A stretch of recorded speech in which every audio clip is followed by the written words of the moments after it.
Foundation in which conversations exist, of course, is listening. Where are the highest leverage activities of a leader? Listening is number one because it's the foundation of conversation and of relationship in which we create new things. It's all in the space that we make available through our listening. When I talk to people, I've heard people say leaders are born, they're not developed, you can't learn leadership.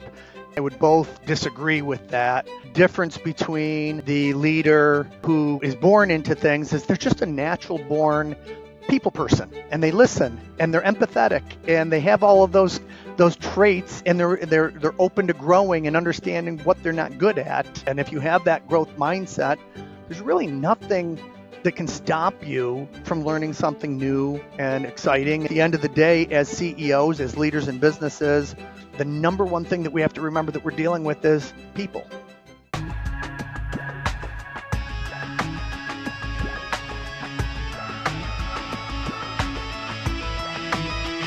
A leading voice in family business. You're listening to The Family Biz Show. Welcome, everybody, to the Family Biz Show. I'm your host, Michael Palumbos, with Family Wealth and Legacy in Rochester, New York. And today we have the pleasure of Brent Robertson joining us from fathom.net. Actually, from Be Generative. Oh, Be Generative. That may be some big news to talk about today. The launch of the new company. Oh, perfect. So Brent and I met at my CEO roundtable group through Vistage, in which he was talking about generative listening, which is going to be what we're talking about today a lot. But Brent and I were, before the show, we're talking about the fact that, we're on the cusp of this giant business transition from, the controlling generations to the next generation right now. And this topic of succession planning and generative listening and understanding, what one person might want versus another person would be pretty key for us to be talking about. So for all of you CEOs that are out there of family businesses, make sure you're listening in. And if you're the next generation that's stepping up to be thinking about, taking on the leadership roles going forward, I think this is going to be just as important for you as well.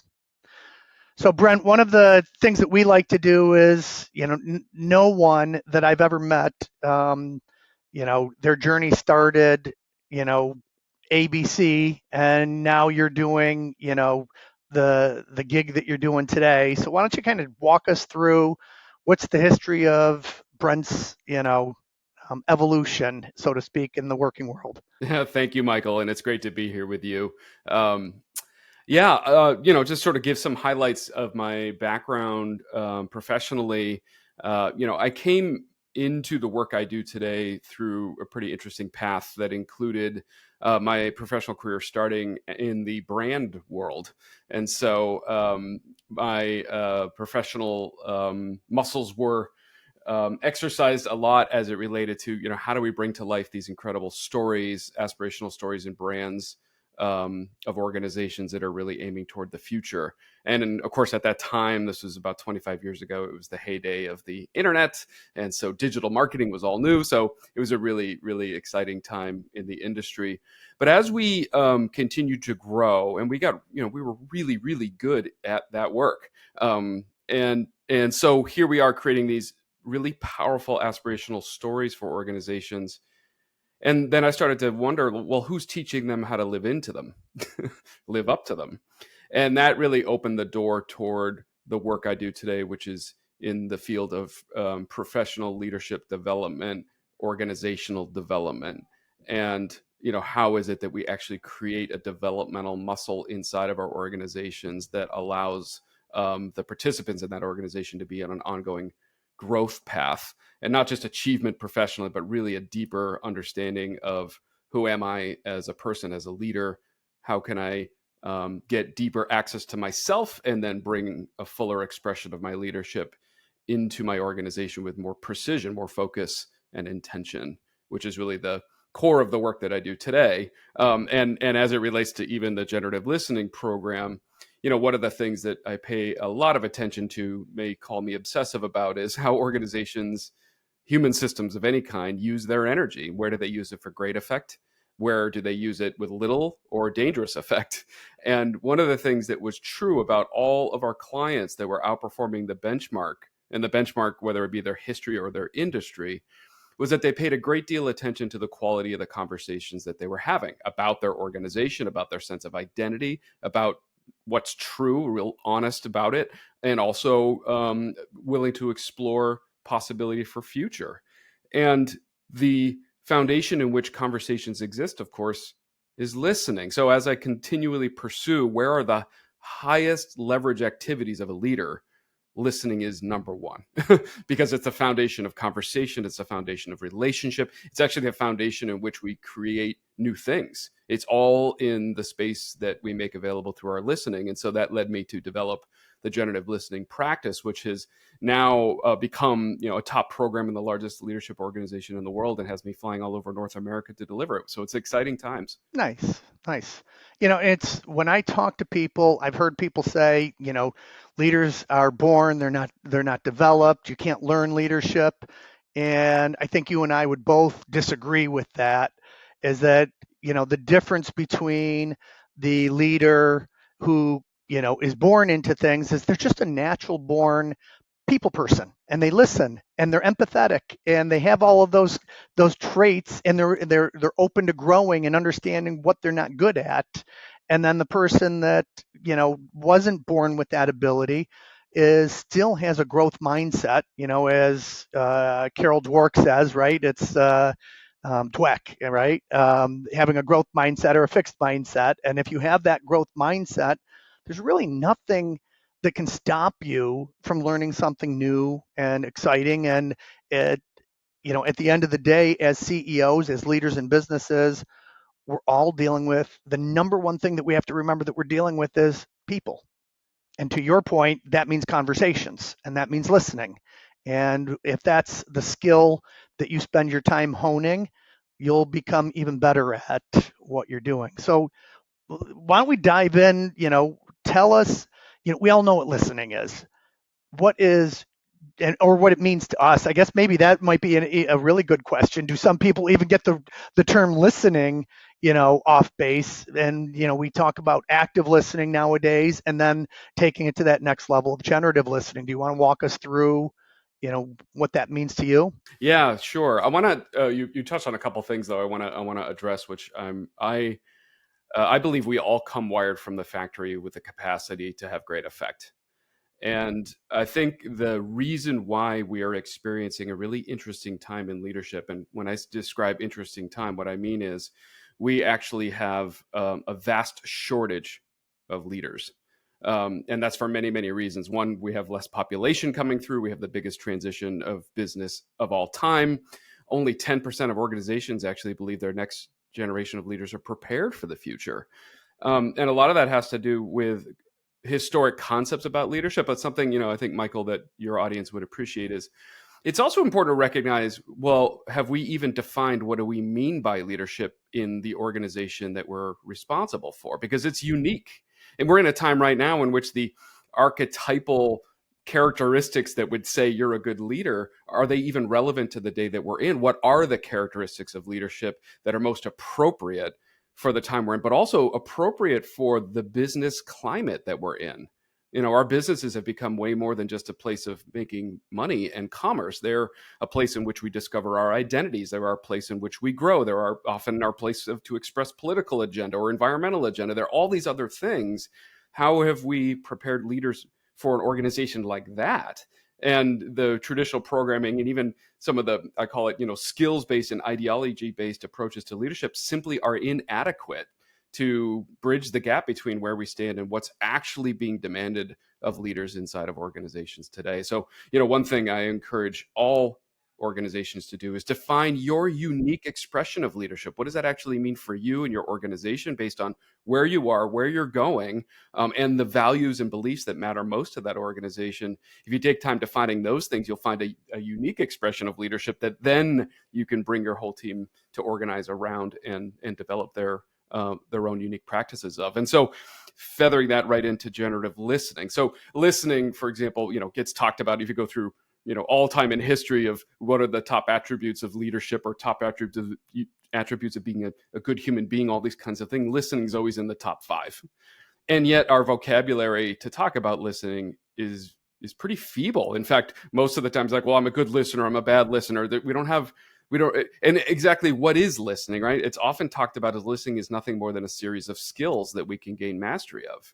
Well, it's a very, very limited view of actually what listening is. And so generative listening is a unique program. And why it's so powerful is because it is not necessarily introducing anything new. It's reawakening us to this incredibly powerful capacity for listening that we were born with and aren't using.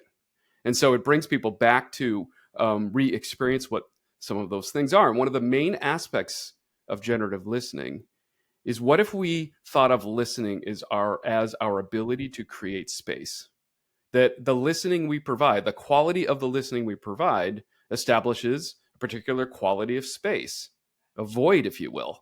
And inside of that void, or inside of that space, ideas, people, even futures can come into existence if we understand the nature of our ability to create this beautiful space anytime we want with whomever we want. So that's one of the main concepts of generative listening, is to really bring us back into the really powerful dimensions of listening that we're not using. And I can unpack that a little bit more, but let me just stop there. Yeah, no, I think that's interesting that we're just talking about creating a space to have these conversations and to have these ideas. And I'm dealing with, a team right now where they don't feel that they have that space to do that. And so, I think this is a great conversation. I'm ready to dive in, further, because I want to be able to help them. And maybe it's, one of those circumstances where it's like, guys, ladies, you might want to talk to Brent on this thing.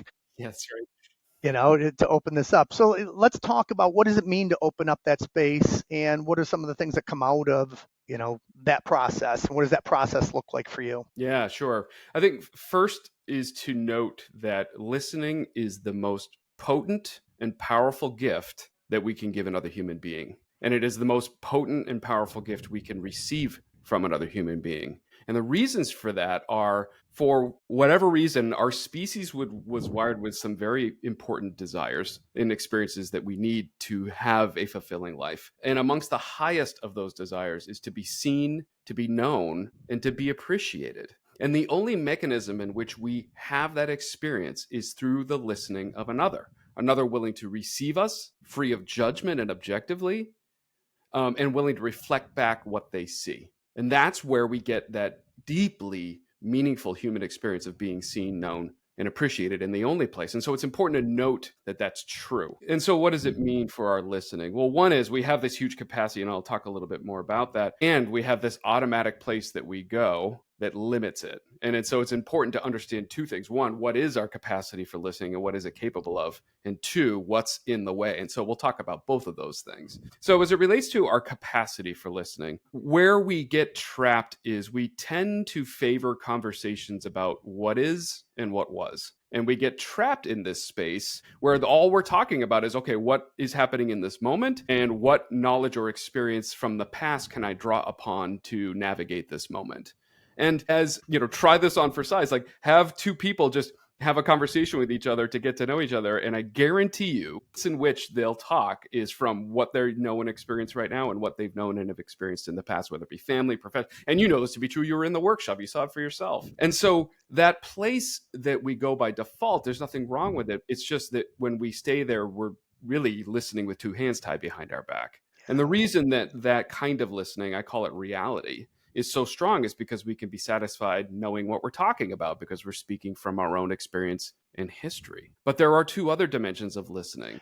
Before you go into the other two, I just want to, I'm hearing that when I hear you say that, I'm thinking about just relationships between, husband and wife and children. And, if you're going into these other realms, these other ways of thinking about listening, if you get stuck in the, what was and what is, thinking, you're never going to open up that space the way that you want to, because the children always think that they know what you're going to say. The children always, your spouse is always going to go back to how you've always done things.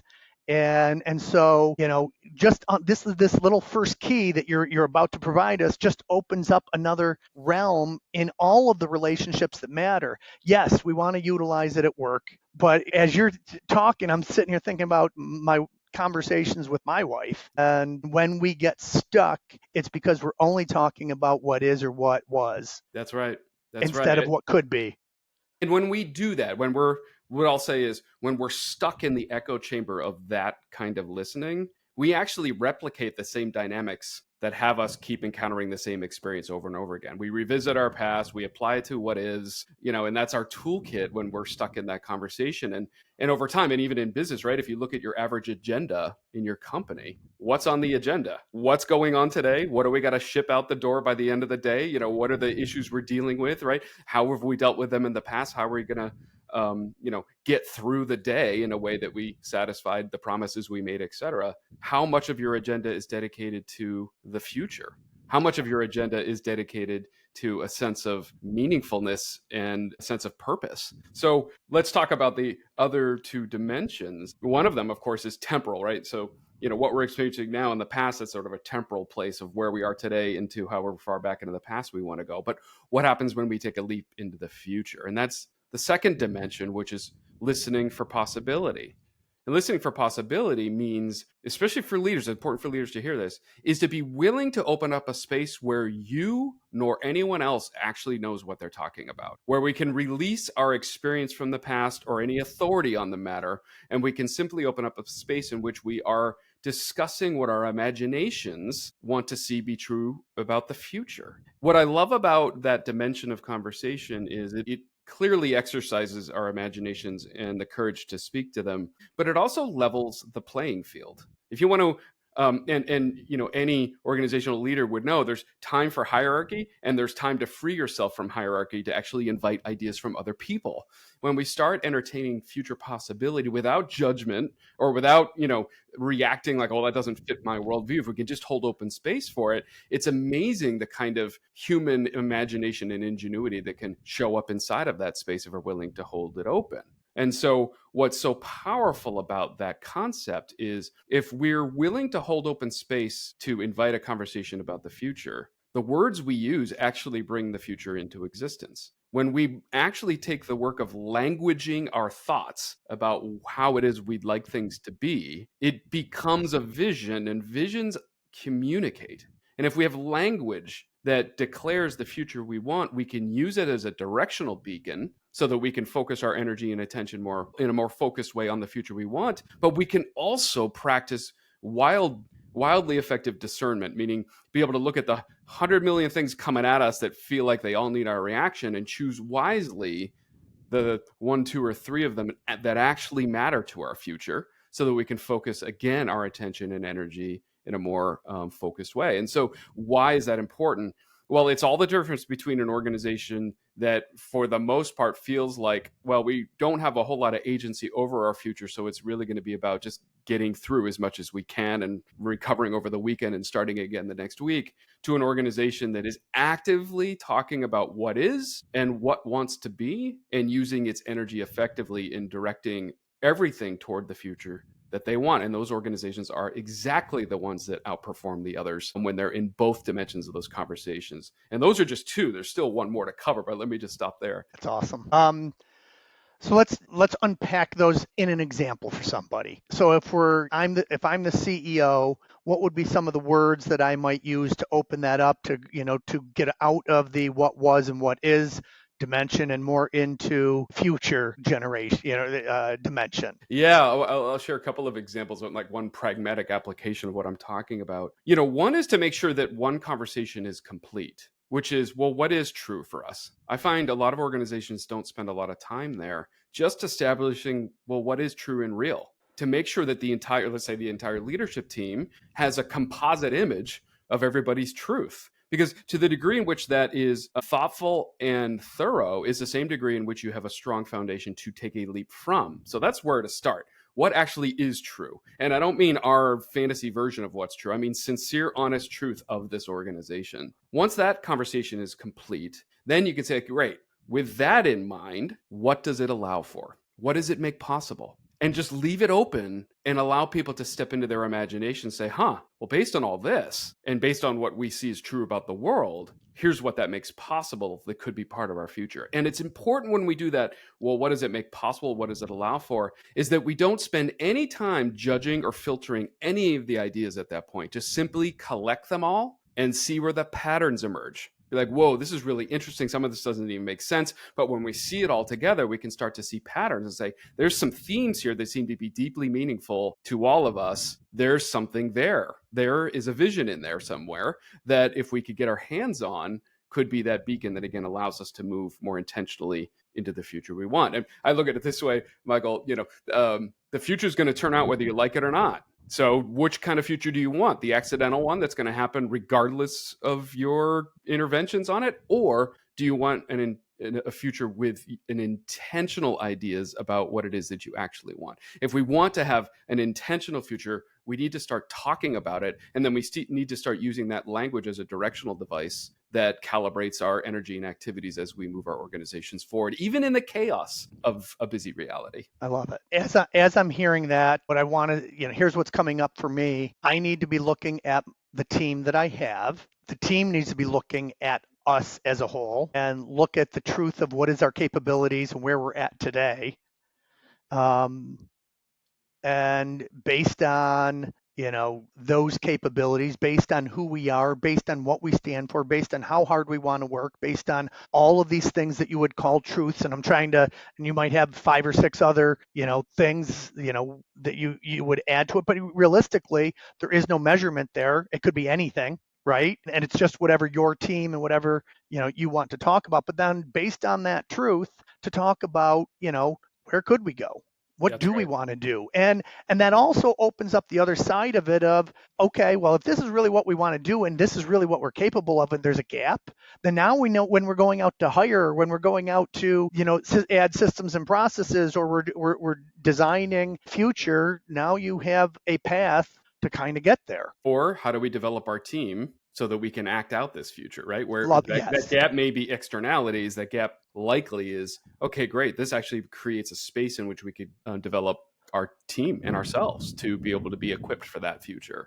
One of my favorite, I've got a couple favorite questions I asked to sort of move from, and even the what's true conversation, oftentimes it's important to have an accounting of things. How much, what's the condition of our relationship with our clients? How do we score? What is our, where are we financially? Where are we with turnover? Those things are important to recognize. What's the health of our culture right now? And a real honest sense of that, right? And those things.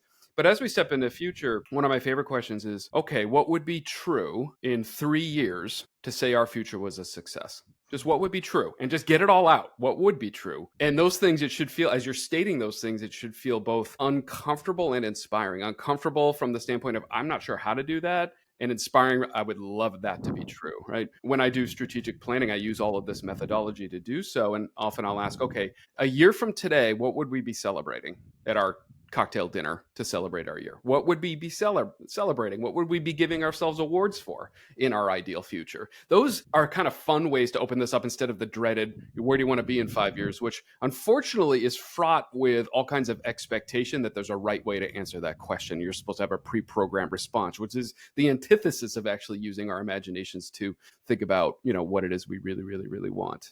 The other limiting piece to that is that our brains are typically wired to go back to that what is and what was, which then leads to this lineal change versus exponential. I was in a class, and what you're talking about, I just want to resonate. I don't know if you know Dr. Ben Hardy at all, but I was in a meeting with him, and one of his questions was, write down your 10-year, what is that BHAG that you have? Now what I want you to do is, how could you accomplish that in 12 months or 24 months?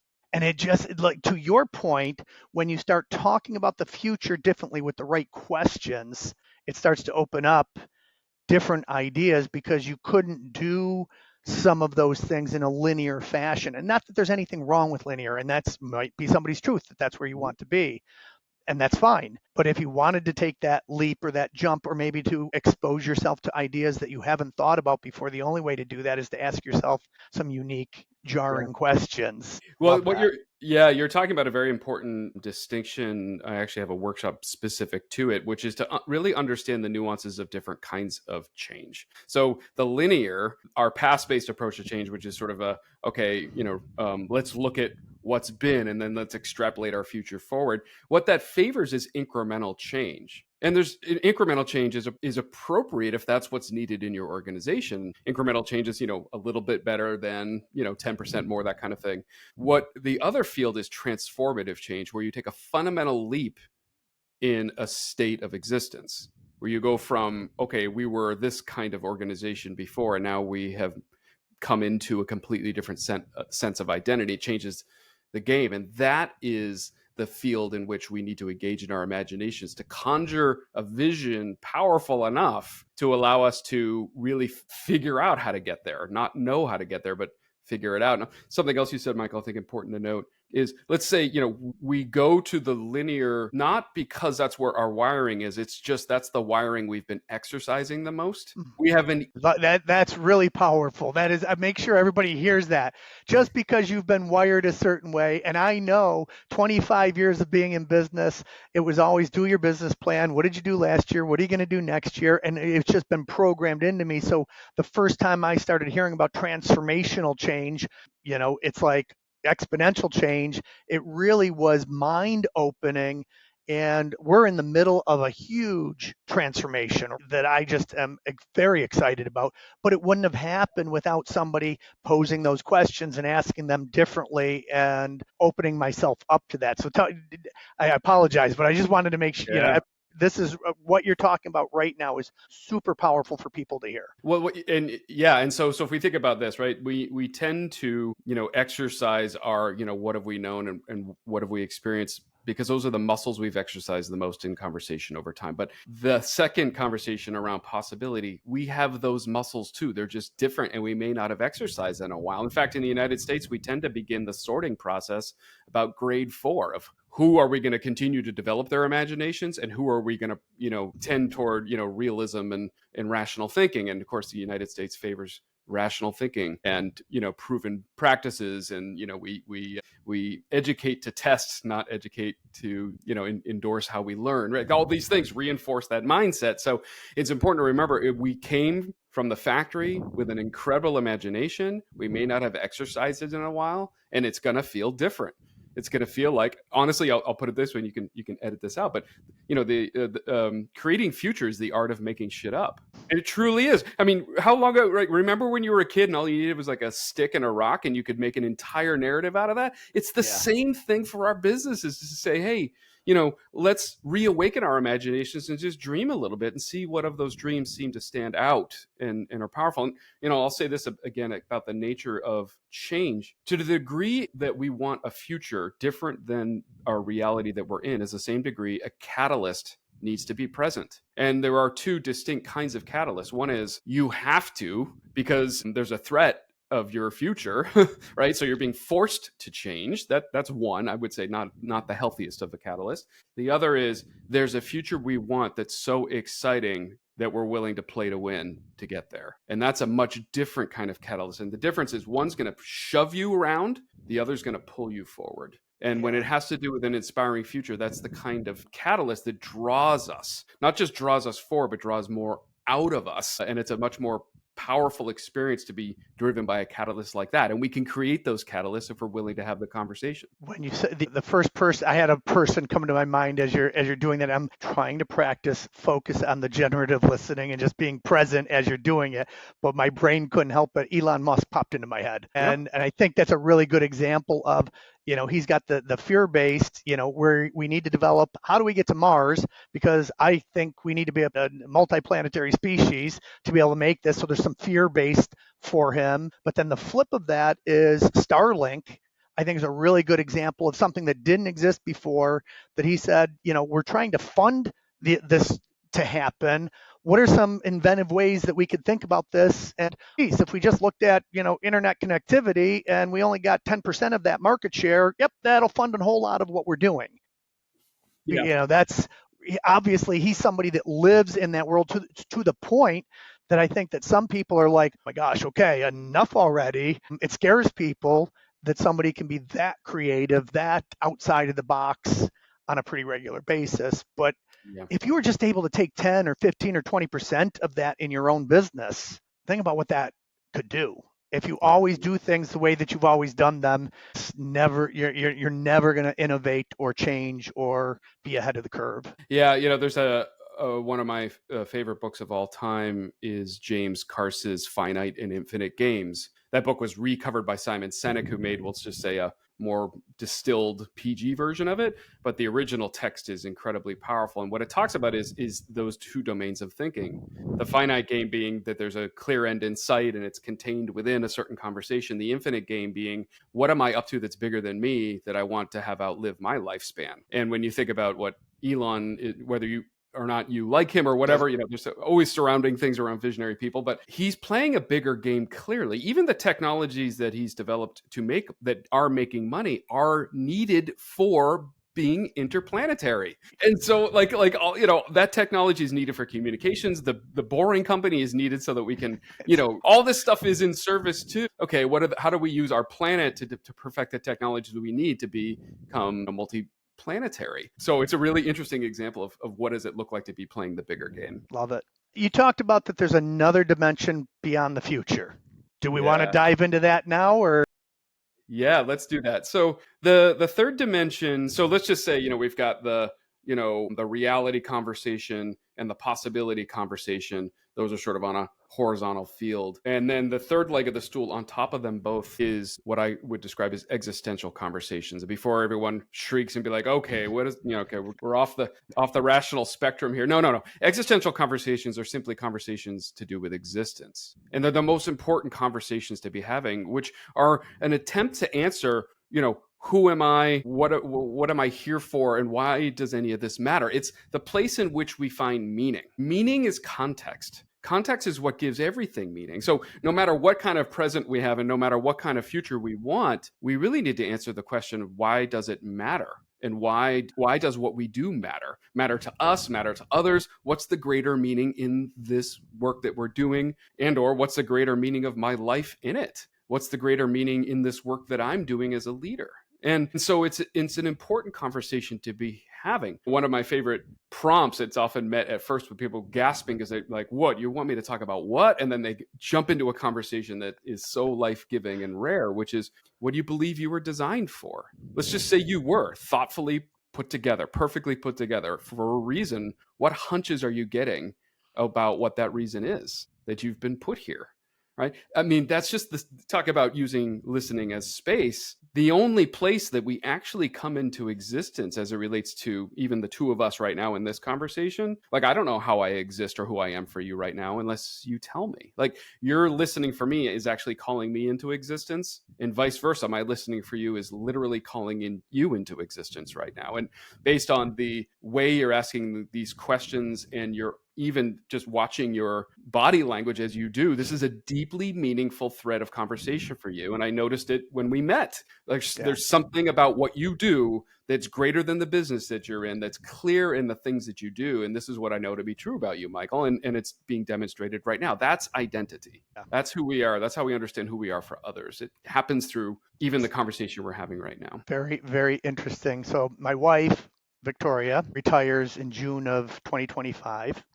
And has said that, I have seeded the come work with me. I think that together we can do some really incredible things. And the core purpose of our business is to strengthen family, wealth, and legacy. And for me, the core of family is self. And I know that sounds different for a lot of people, but unless you're willing to work on yourself, how can you have a great impact with your spouse or your children?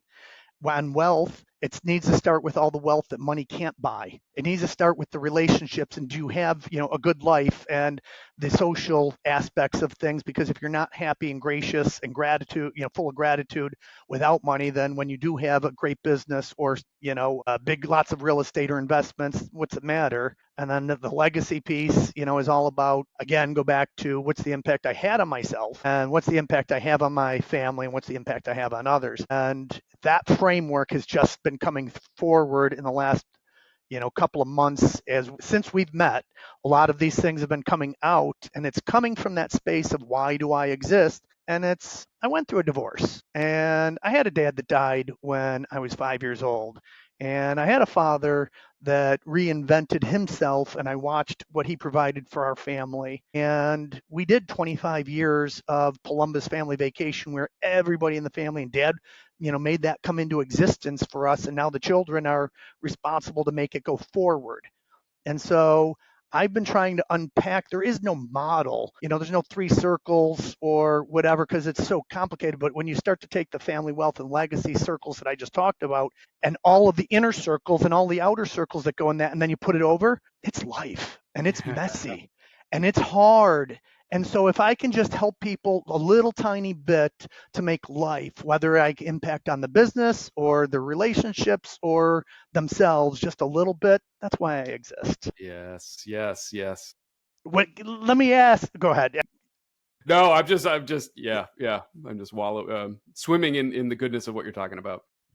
So when you look at yourself, and I think it's fair, we're asking people to start thinking about why do you exist? Why does Brent Robertson exist? What is your... Yeah. What I'm really interested in is, I'll phrase it this way. I've committed the rest of my professional career to helping people come back into relationship with the infinite capacity that they possess and are unaware of. And all of it is I think we're in a time right now where we are in a place in which we have the means and the technology to be asking bigger questions, to be challenging ourselves to take on the economic, societal, and other issues that continue to exist that are minimizing others. And I think even with the rise of AI, I think it's given us the ability to, let's just raise the tide of, okay, well, what are human beings going to spend time on? And are we willing to seriously exercise our potential as a species to unravel some of these very challenging things that we're facing right now? And, as it relates to my work, I'd put it this way is, what if we created a world that demanded our full expression, would accept nothing less because we're up to something that big?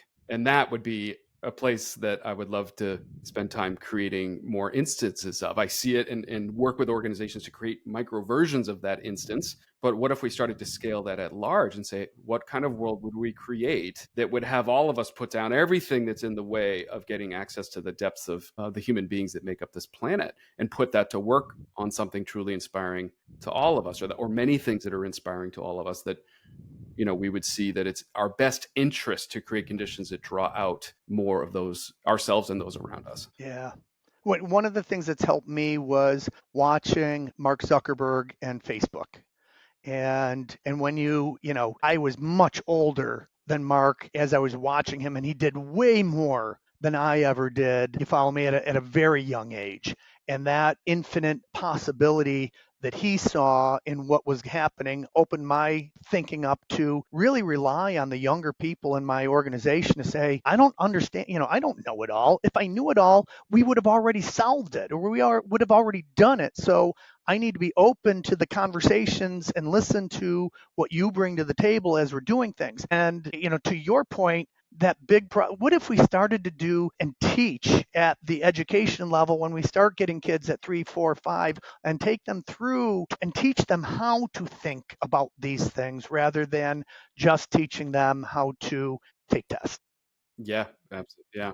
Yeah, actually, so Be Generative, the company I launched in June, this is again my commitment for the rest of my professional career is bringing these programs to life. And so what you experienced a year ago has become its own company. And I've got 4 others who have joined me who have also experienced this work, and they're all wildly influential professionals in their own right, have gathered around bringing this to life at scale. And I think you're pointing to something really important. One of our focuses is the academic channel, business channel, leadership channel, academic channel, professional listener channel. But the academic channel is really a commitment to how do we better equip those that are going to be taking over the future of the world with what they need to be successful. We failed them in so many ways. And the pandemic, all these other things have occurred, but what we have is a generation coming in that has not had an opportunity to be equipped. And and there's all kinds of books and whatnot on this topic, but that's part of it. Is, okay, how do we take responsibility for the fact that in so many ways we failed them, and how do we pour back in and invest in that generation coming up to make sure that they're feeling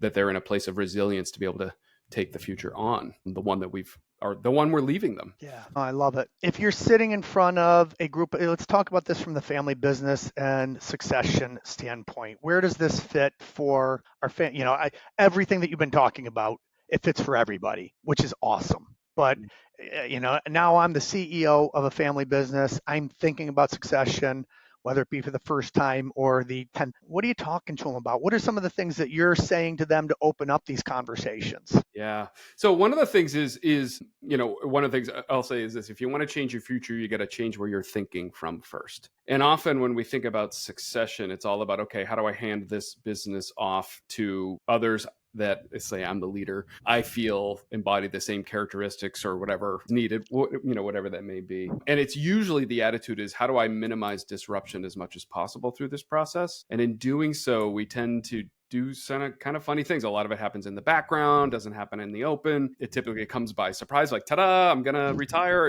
that kind of thing. Or, there's a financial and legal plan, but has anyone actually had the vision plan, right? I look at it this way, and actually we've proven this out with many, many organizations, which is, what if succession were a natural part of any organization's genesis? If you're a leader that intends to have your organization outlive you, succession should be something you run toward and have an open conversation about. And how do you have that conversation? What if we thought of succession as one of those catalysts for growth? Not catalyst to minimize disruption, catalyst for growth, right? And to say, hey, as we move through generations of leadership inside of this organization, me included, it's an instance in which we can start to say, okay, in this next season of leadership, what do we want to accomplish? What do we want to create? I've taken some legendary companies through this process that experienced a doubling and tripling of organizational performance through succession planning, because it was looked at it and it started to engage the entire organization in those prospects of, great, let's face leadership transition as a natural state. It's part of any organization that intends to grow and outlive its current leaders. How do we continue on an ongoing basis, engage the team in conversations about, well, what's the future anyone here is interested in creating? Yeah. Because then that becomes a beacon to engage the next generation of leaders in that engagement process. I'm in the throes of helping an organization 5 generations, 1 3 generations, and 1 2 generations right now, a family moving in. And these are legendary companies that are moving into their next stage of leadership. And it's much more about, well, what kind of future do you want to have? Not the one I created as I was the leader. And I tell you, it's amazing to me how little those conversations are happening. And in the absence of those conversations, we fail to engage the leaders coming in visioning what they want. And what we do is we snap back into how it was and how do we keep it the way it was moving forward. So, and of course, as it relates to anyone listening that is in that moment right now, the only way you're going to be successful is if you're the current leader who's succeeding, your job description has now changed, which is, how do I become increasingly non-essential to my organization? How do I become a mentor on demand that doesn't get many phone calls? That is success of a succeeding leader, not how do I remain vital because it's so bound up in my identity. We need to let go so others can take responsibility, screw it up, recover, and learn what it's like to lead, which you can only understand through the frontline experience of doing so, not in some book or somebody else's memoir. You need to be right there in the front lines. And so we often squander that experience for our up and coming leaders because of the absence of having the conversations around, well, what kind of future do you want to create? I'm putting Brent Robertson on my cheerleading squad because that is, I'm a certified business exit coach, and I just have been going through this, this idea, and we're going to be doing some writing about it. Stop exit planning. Stop succession planning. It's 2 sides of the same coin, exit planning and growth planning. And growth planning is way more fun, and it's way more about the future and opportunity and, just ideas than succession planning is. And the same holds true. You mentioned something that I want to hit on. We just finished creating a process called for CEOs called From Success to Significance. And it's all about getting them to take their future and start thinking about, where do I want to go with the time that I have left? I'm not going to be the CEO of this. I know that. So I need to retire to something and get excited about something and go someplace. And we've taken now 1 CEO through it. We just beta tested it. And his response was he's like, this is the best conversation that I've had about thinking about where am I going. And I can't wait to be, non-meaningful within the business any longer and to have that self-sustaining organization without me. Oh yeah. So very, very cool. Shouting from the mountaintops about that one. Yeah. Um, yeah, And that's right. stop. And I would give a little nugget, I think, to anyone that's in that position right now, where like, okay, there is a window of time in which I am going to be available to my organization, and then not. And what's important for anyone in that position is that you equally need to be building your own vision for what you'll be up to, not in that role. That's as so exciting, in fact, that it becomes a catalyst to let go. What I see Yeah, leaders do a lot is they don't do the work of building, well, what life am I stepping into? And in the absence of that, they've got nothing really to hold on to except what was, and they have a hard time letting go.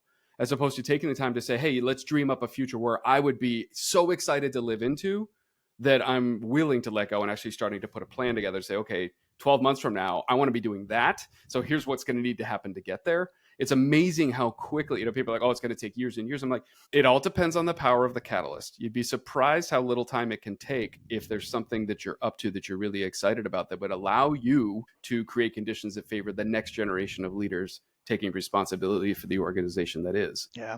The one company that I took through just recently, and when I met them, they're at X amount of dollars of revenue. They have five times growth since then, but it was because they did start turning it over to the next generation and allowing them, even though it was really neat, the controlling generation did not think that the goals that were being set and the things that they were talking about were even possible. They were stuck, but they were also knew that they needed to let go of the reins and allow the next generation to do what they wanted to do with the business. And now there are there's 3 businesses that the family controls that didn't even exist 8 years ago. And so when you look, and now they stopped looking at this one company that, the golden goose kind of a thing, and now they started looking at the company, the family of companies that are there, and it is because they were open to opportunity and different conversations, and they started to see things differently. So it's a very powerful conversation. Yep. Okay. Yeah, no question about it. One of the things that I find interesting too, as it relates to, contemplating those possibilities, is this assumption that gets in the way, which is that we assume that we need to know how to declare the possibility we want. It's the enemy to possibility, that mindset. What if we just freed ourselves from needing to worry about how and simply declared what we want, and all the joy is figuring it out? That's where the joy is. So we actually foreclose even speaking to the possibility we want, because in our back of our mind is, well, I don't know how to do it, so I can't say that. That's exactly when we need to speak, to say, I don't know how, let's figure it out together, but this is what I see that I want. And so, as it relates to leaders, this is a place in which you, because of your influence on your own organization, have a distinct ability to create space for, which is, we're going to have a conversation about daring possibility. We're not going to worry about how. Let's just get it all out and see what we see. And then, boy, is that amazing what kind of fruit that produces. Nice. Talk about your business model today. What are some of the ways that you interact with people? Are there ways that they can get a little bit of Brent to get a start on these things, or to get opened up to these ideas? Yeah, absolutely. So one of the things that's really powerful about the Be Generative practice and business model is its ability to have multiple points of engagement. And so those points of engagement could be programmatic. For example, what you attended was a foundations course on generative listening, which tends to span it from an hour to 3 hours in length and is easily able to be brought into an organization virtually or in person. And those are great places to start. Often I get brought in to do keynotes and things like that, just to sort of introduce some of these ideas into the organization. And then from there, we have programs that bring this practice, whether it be to a leadership team or an entire enterprise, over the course of weeks and or sometimes months, even years. And that's another way to go. And then, of course, what also engage around often is using these practices to help organizations, we actually facilitate, design the critical conversations that they really need to be having. For example, tomorrow I'll be spending all day with one of my favorite clients, facilitating one of those conversations, which is all about bringing possibility into language to start to direct the company's next chapter over the next 24 months. And so have a conversation, bring some of this thinking into your organization through an event, bring on a program that is based on certain objectives you have as a leadership team, Or if you've got a critical conversation coming up and want to see these principles in play, to have I call it a conversation of a lifetime inside of your own organization, that's something to talk about as well. And the website is? It's be-generative.com. Thank you. be-generative.com. And I'll explain the name. Be Generative represents a state of being that generates more. Generative being, things that create more than themselves. Be is being generative, or being in a state in which more is produced just by my state of being. Love it. Brent, any final things that you want to throw out there? Anything that we didn't talk about or a question I didn't ask that I should have? Yeah, I'd say as it relates to listening as a pragmatic practice for anyone tuning into this, is to recognize that listening actually is a precious gift that isn't always available, and to use it responsibly. And so what does that mean? It means if you want to make it clear to someone that they matter to you, give them the gift of your listening. If you are hijacked by your agenda or other things and don't have the capacity to give them that experience, and they still want a conversation with you, don't fake it. Tell them and be honest. I don't have the listening for this conversation right now. Can we get back to it another time? Because there's one thing that you're pretending you're listening when you're not. There's one clear message that sends, which is, you don't matter. And it's important to recognize that that's the effect when we pretend listening when we're not. And so if you want to demonstrate how important a conversation or someone is to you, clear the way, put your phone away, and be fully engaged in that moment with them.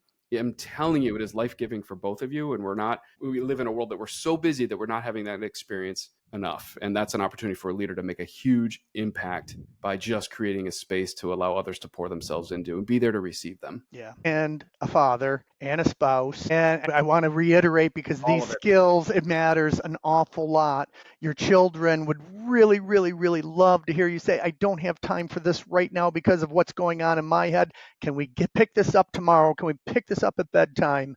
Whatever and the same for your spouse. That respect, that level of respect, I have utilized that since we've talked about it, and it does go an awful long way. Thank you, Michael. I'll say this last thing. When was the last time you gave the people you're walking your life out with the best of your listening? Yeah. And if it's been a while, engage tonight. Engage, right after you listen to this, make it a priority to engage your family in that conversation. Love it. Brent Robertson, Generative, really, really appreciate everything that you've shared, and you poured your heart out on this one. I really appreciate it. Thank you so much. Thank you for creating the space. Thank you. And thanks everybody for joining us today. Again, my name's Michael Palumbos with Family Wealth and Legacy in Rochester, New York, and you've been listening to the Family Biz Show. We cannot wait to have you listen in on the next episode. Have a great day, everybody. Take care. Don't miss an episode. Subscribe now on Apple Podcasts, Spotify, or wherever you listen to podcasts.